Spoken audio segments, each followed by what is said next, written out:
Hello friends, welcome back to our channel. আশা করছি তোমরা সকলেই খুব ভালো আছো আর আমিও খুব ভালো আছি। আজকে আমি অনেক দিন পর তোমাদের ভিডিওটা দিচ্ছি, তাই প্লিজ তোমরা কন্টিনিউয়াসলি ভিডিওটি দেখতে থাকো। তো ফ্রেন্ডস, জাপানে আসার পরেই ফার্স্ট টাইম আজ আমি এই মর্নিংটায় নিজের মতন করে আশপাশটা একটু ঘুরে দেখব। এতদিন তো যেখানে গেছি আমি আমার হাজব্যান্ডের সাথে গেছি, বাট আজকে আমি নিজে একা একা বেরোবো। আশা করছি তোমাদের এই ভিডিওটা ভালো লাগবে, পুরোপুরি ভিডিওটা দেখতে থাকো। তো লেটস স্টার্ট। আর কথা না বাড়িয়ে আমি তাহলে তাড়াতাড়ি করে বেরিয়ে পড়ি, ঠিক আছে? আর এখন ঘড়িতে বাজে কটা? 9:30 বাজে। চলো, সব আটকে ঘরটার আটকে আমি বেরোচ্ছি। চাবি নিয়ে নিলাম, এবার চলো। বাইরে খুব সুন্দর রোদ উঠেছে, তাই আজকে এরকম দিনে ঘুরতে যাওয়ার মজাটাই ঠিক অন্যরকম হবে। এখন আমি নিচে গিয়ে ফার্স্টেই আমি আমার সাইকেলটা নিয়ে নেব, তারপরে আমি বেরোবো। আমার ঘর থেকে বেরিয়েই সামনে যে ফাঁকা জায়গাটা দেখতে পাওয়া যায় সেটা হলো সাকুরার বাগান। আর জাপানের সাকুরা ফুলের কথা কম বেশি তো প্রত্যেকেই জানে। এই সাকুরা ফুলগুলো বসন্তকালে ফোটে, আর এই বসন্তকাল বলতে গেলে মার্চ মাসের দিকে ফোটে এই গাছে ফুলগুলো। এই ফুলগুলো নির্দিষ্ট একটা সময় যেহেতু ফোটে, আর তাছাড়া সারা বছর এই গাছগুলো এরকম শুকনো দেখতে লাগে, আর গাছে পাতা সেরকম থাকে না বললেই চলে। আর ওই সময়টাতে অনেকে আসে এখানে পিকনিক করতে। সারা জায়গা যখন ফুলে, এই গাছগুলোর ফুলে ভরে যায়, এত সুন্দর লাগে দেখতে, তার বলার নেই। তারপরে আমি সাইকেল চালিয়ে একটা লেকের কাছে চলে আসলাম। মানে এই জায়গাটা অনেক বড় একটা নদীর মতন, পাশ থেকে অনেকগুলো মোটর আছে বসানো, সেখান থেকে জল পাস হয়, খুবই সুন্দর। তারপর আমার বাড়ির কাছে চলে এলাম আমি একটা ফ্যামিলি মার্টের কাছে। এখান থেকে যাব আমি একটু অন্য জায়গায়, সে মেন রোড ধরে বাকি জায়গার যে আশপাশটা রয়েছে আমি সেটাই দেখাবো। তাই আমি সাইকেলটা পাশে এক জায়গায় দাঁড় করিয়ে আমি আশপাশের ভিউটা একটু তুলে নিচ্ছিলাম। এটা হলো একটা ব্রিজ, এই ব্রিজের ওপর থেকেই এই দৃশ্যটা পুরোপুরি দেখা যাচ্ছে। যে ব্রিজটাও যেমনি সুন্দর, তেমনি আশপাশের ভিউটাও জাস্ট অসাম, মানে খুবই সুন্দর, তা বলে বোঝানো যাবে না। সেখান থেকে যে ভিডিওটা তুলতে বা দেখতে যে এত সুন্দর লাগছে তার বলে বোঝানো যাবে না। আর জাপানের একটা বিশেষত্ব আছে, যেখান থেকে গাড়ি যাচ্ছে তার পাশ থেকে একটা ছোট রাস্তা থাকে। আমি আপনাদের এর আগেও বলেছিলাম, সেই ছোট রাস্তাটা ধরেই আমি সাইকেল চালিয়ে যাচ্ছিলাম। তো মেন রোডের ওপর আমি আর উঠিনি, তো এই ছোটো যে সাইডের রাস্তাটা, আমি এখান থেকেই ভালোভাবে সাইকেল চালিয়ে যাচ্ছিলাম। আর ওই যে সিগন্যালগুলো দেখা যাচ্ছে, ওই সিগন্যাল দেখেই এখানে ভালোভাবে রাস্তা পারাপার করতে হয়। তাই এখানে এই কারণে কোনো রকম ট্রাফিক পুলিশ থাকে না, ওই সিগন্যাল দেখেই প্রত্যেকে পার হয়। আর ওই যে দূরে দেখা যাচ্ছে লসন, ওই লসনের সামনেই আমি গিয়েছিলাম। তাই সাইডে আরও সুন্দর সুন্দর শপিং মলও ছিল, বাট আমি সেগুলোতে ঢুকিনি। আমি এখান থেকে এবার ব্যাক করে বাড়ির দিকে যাব আর কি। আর রাস্তার সাইডে ধারে ধারে সুন্দর গাছ লাগানো আছে। আর এই যে আরেকটা ব্রিজ। আমার বাড়ির থেকে আসার সময় যে আমি ব্রিজের উপরে দাঁড়িয়ে ভিডিওটা তুলছিলাম, তার পাশে এটা আরেকটা বড় ব্রিজ। তাই আমি বাড়ি আসার সময় এই বড় ব্রিজটা ধরেই আমি বাড়ির দিকে আসছিলাম, তাই সেই ভিডিওটাও আমি তুলে নিলাম। তা এই ব্রিজটার ওপরে দাঁড়িয়ে ভিডিও তুলতেও যে এত সুন্দর লাগছিল। আর এখানে সব সময়ের জন্য গাড়ি চলতেই থাকছে, সাইকেল বাইক এগুলো খুব কম দেখতে পাওয়া যায়, এখানে গাড়িগুলোই বেশি দেখতে পাওয়া যায়। আর জাপানে একটা ইন্টারেস্টিং ব্যাপার হলো, এখানে ছেলেদের তুলনায় মেয়েদের গাড়ি চালাতে বেশি দেখা যায়। এই যে এখানে যে আরেকটা আমি এমটি যেই অফিসটা দেখালাম, এটা হলো একটা অফিস। আর ওখানে একটা ক্রিয়েট আছে, ওখানে এটা হলো মেডিসিন শপ ওটা। এবার আমি এখানে চলে এলাম ইয়ন মলে। এটা আমার মানে এখানে আসাটা আমার খুব ভালো লাগে, এখানে আমার আসতে খুবই ভালো লাগে। তাই রোজ যেহেতু আমার হাজব্যান্ড নিয়ে আসে, তাই আজকে আমি চাইলাম এবার একা একাই যাব। তাই সেখানে গিয়ে আমি আপনাদের একটু ভিডিওটা ঘুরে ঘুরে দেখাই। আর এই যে চলে এলাম মেয়েদের সবচাইতে পছন্দের জায়গা, তার কসমেটিক্সের সেকশন। সেখানে এক্সে বার্গার এক কসমেটিক্স আছে, আমার তো খুবই ভালো লাগছিল। রোজ রোজ যখন হাজব্যান্ডের সাথে আসি, তখন সেও আমাকে এদিক থেকে ঘুরিয়ে নিয়ে আসে আর বলে যে যখন তোমার যেটা প্রয়োজন হবে তখন এখানে এসে নিতে পারবা।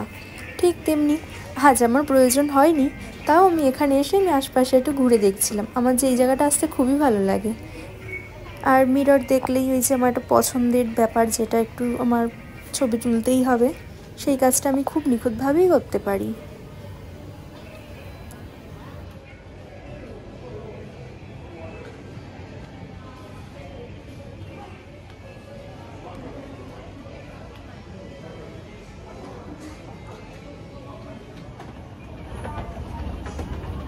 এখন জাপানে যেহেতু শীত পড়েই গেছে, এই কারণে এখন চতুর্দিকে শুধু শীতের পোশাকটাই বেশি দেখা যায়।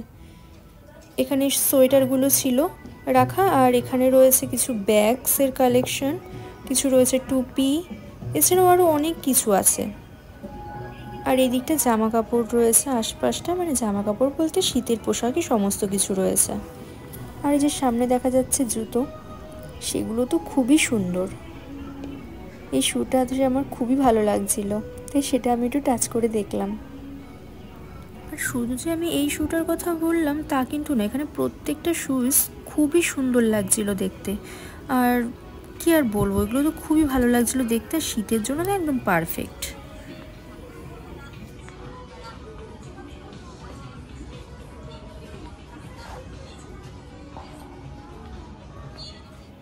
আর ক্রিসমাস আসতে আর বেশি দিন নেই, কিন্তু তার আগের থেকেই এদের এখানে সমস্ত কিছু ক্রিসমাসের আগের থেকে সব উঠে গেছে যে এখানে বিক্রি হওয়ার জন্য। তাই এখানে এগুলো সুন্দর করে সাজানো রয়েছে, আর এক একজন সুন্দর সুন্দর জিনিসও নিচ্ছে। আর এই ক্রিসমাসের সেকশনটা আসলে আমারও যে দেখতে খুবই ভালো লাগে, তাই সেখানেই একটা ভিডিও তুলে নিলাম। আর এখানে ফটো ফ্রেমস আছে, এখানে কি নেই সমস্ত কিছু, ঘর সাজানোর জিনিস থেকে শুরু করে ফুলদানি থেকে শুরু করে ফুল, সমস্ত কিছু সাজার জিনিস, ব্যাগ, এটি এভরিথিং কি নেই সব আছে, গাড়ি থেকে শুরু করে সব আছে এখানে। তার জন্য আমার এই ইয়ন মলটায় আসলে এক ছাদের তলায় আমি সমস্ত কিছু পেয়ে যাই, সেই কারণে আমার এখানে আসতে আর ঘুরে দেখতে আমার খুবই ভালো লাগে।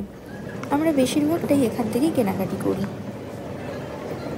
এবার বাড়ির দিকে রওনা দিই, অনেক তো ঘোরাঘুরি হলো।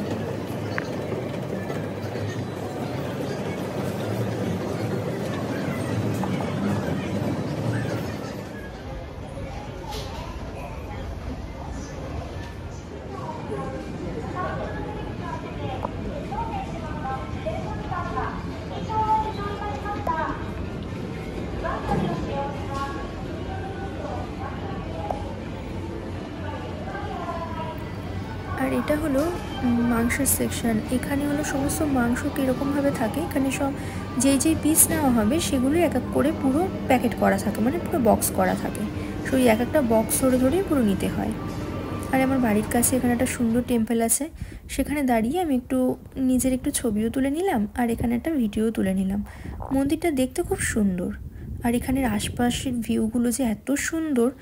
আর মানে রাস্তাঘাট থেকে শুরু করে বাড়িঘর তো আছেই, সমস্ত কিছু নিট অ্যান্ড ক্লিন, দেখতে এত ভালো লাগে। তারা খুব সুন্দর টিপটপভাবে থাকে। জাপানিজরা প্রধানত ডিসিপ্লিন আর টাইম সম্বন্ধে খুবই পাংচুয়াল, তাই এরা খুব স্মার্টলিভাবে চলাফেরা করে। আর এই যে আমার বাড়ির সামনে আমি যে বললাম সাকুরার বাগান, আমি এখন বাড়ির সামনে চলে এসেছি, এখন ঘরে ঢুকবো। জাপানে আসার পরেই ফার্স্ট টাইম আমার ঘর থেকে একা বেরিয়ে আমার আশপাশটা ঘুরে দেখা, এতে যে আমি আমার হাজব্যান্ডকে খুবই মিস করছিলাম। আবার এটাও ভাবছিলাম যে সে যখন অফিসে থাকবে তখন বাকি কাজটা তো আমাকেই হ্যান্ডেল করতে হবে, যেমনটা আমি দেশে বসেও করে এসেছি। তাই এই ভেবে আমাকে যে আজ না হোক কাল হলেও তো আমাকে একাই বেরোতে হতো, তাই বেরিয়ে পড়লাম। দেখতে দেখতে আমি ঘুরে চলেও এলাম। আর এই ফার্স্ট টাইম আমি একা একা বেরোলাম, তার এক্সপিরিয়েন্সটা তো খুবই ভালো ছিল। রাস্তাঘাট আমাকে যদিও আমার হাজব্যান্ড চিনিয়ে দিয়েছে, রোজ রোজ নিয়ে যেতে যেতে এদিক ওদিক আমি চিনেছি, সেই রাস্তাগুলোতেই আমি আরেকবার একটু একা একা রেন্সো করলাম। আশা করছি তোমরা ভিডিওটাতে পুরোটাই দেখতে পেয়েছো। যদি ভালো লেগে থাকে তোমাদের এই ভিডিওটি, তবে like, comment, share and subscribe করতে একদম ভুলো না। আমি জানি অনেকদিন পরই আমি তোমাদেরকে এই ভিডিওটি দিলাম, তবুও আমি চেষ্টা করব যে এখন থেকে আমি কিছুদিন অন্তর অন্তরই তোমাদের ভিডিও দেওয়ার।